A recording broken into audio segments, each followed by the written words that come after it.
Hormuz జలసంధిలో అలజడి.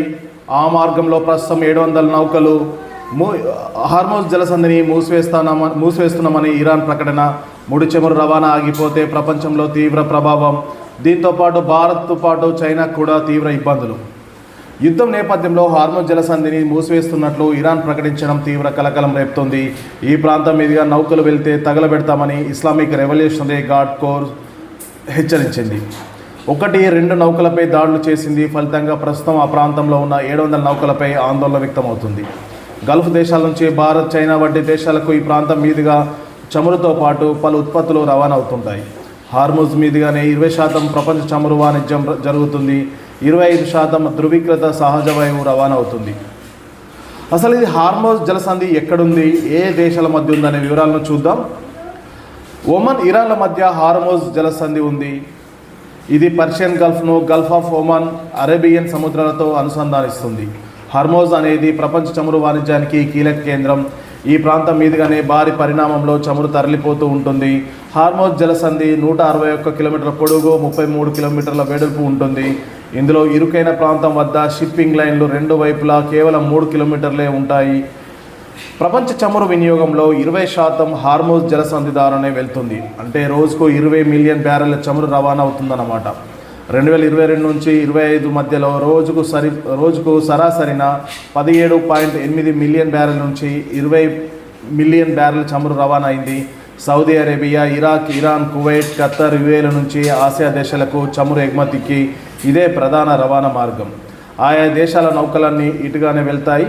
సముద్రం నుంచి వెలుగు తీసే మొత్తం చమురులో 25% రవాణా ఈ మార్గం మీదుగానే సాగుతుంది. దీనికి ప్రత్యామ్నాయ మార్గాలు పరిమితం. దీంతో హార్ముజ్ మూసివేత ప్రభావం ప్రపంచంపై తీవ్రంగా పడనుంది. ఖత్తర్ నుంచి ఎల్ఎన్జీ రవాణాకు ఇదే ప్రధాన మార్గం. ప్రపంచానికి 4వ వంతు గ్యాస్ ఇక్కడి నుంచే వెళ్తుంది. అయితే వాస్తవానికి మొత్తం జలసంధిని ఇరాన్ నియంత్రించలేదు. ఉత్తర ప్రాంతంలో కొన్ని చోట్ల నౌకలను నియంత్రించగలదు. దక్షిణ ప్రాంతంలో ఒమన్, యుఏలకు అధికారం ఉంది. అందుకే హార్ముజ్ నుంచి రవాణా జరిగితే బాంబు దాడులు చేస్తామని హెచ్చరించింది ఇరాన్. అయితే అది అంత సులభం కాదు. ఇప్పటికే అక్కడ యుఎస్ 5వ ఫ్లీట్ మరియు పశ్చిమ దేశాల నౌకాదళాలు మోహరించి ఉన్నాయి. ఇరాన్ దాడులు చేస్తే వెంటనే వాటి నుంచి స్పందన ఉంటుంది. అందుకే ఇరాన్ హెచ్చరికలు జారీ చేసినా దాన్ని అమలు చేసే అవకాశాలు తక్కువని అంటున్నారు. గతంలోనూ ఇలాగే హెచ్చరికలు జారీ చేసినా పట్టించుకోలేదు. అయితే 1980 నుంచి 88 మధ్య ఇరాక్, ఇరాన్ మధ్య యుద్ధం జరిగినప్పుడు రవాణా నౌకలపైన దాడులు జరిగాయి. అయితే హార్ముజ్ను ఎప్పుడూ పూర్తిగా మూసివేయలేదు.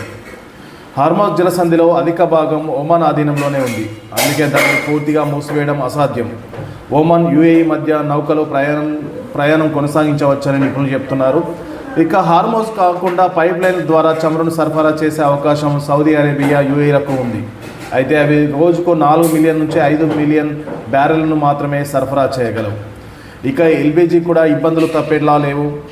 80% నుంచి 85% ఎల్పీజీని విదేశాల నుంచి భారత్ దిగుమతి చేసుకుంటుంది. ఇందులో సింహభాగం గల్ఫ్ నుంచి వస్తుంది. ముడి చమురులాగా ఎల్పీజీని వ్యూహాత్మక నిల్వలు లేవు. ఎల్పీజీ లాగే ఎల్ఎన్జీ నిల్వలు ఉండవు. ఈ రెండింటి సరఫరా డిమాండ్ మధ్య కొంత వ్యత్యాసమే మాత్రమే ఉంటుంది. హార్ముజ్లో రవాణా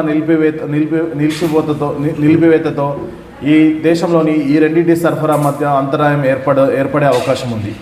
ఇక హార్ముజ్ జలసంధి నుంచి రవాణా అయిపోతే ఇంధనాల ధరలు అమాంతం పెరుగుతాయి.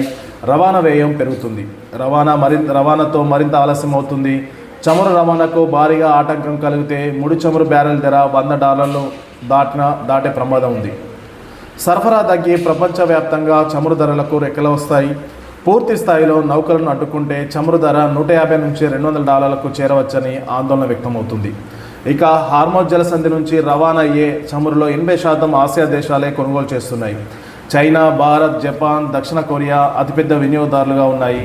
చమురు కొరత వల్ల ఈ దేశాల్లోని ఇంధన భద్రత, పారిశ్రామిక వృద్ధిపై వెంటనే ప్రభావం పడుతుంది.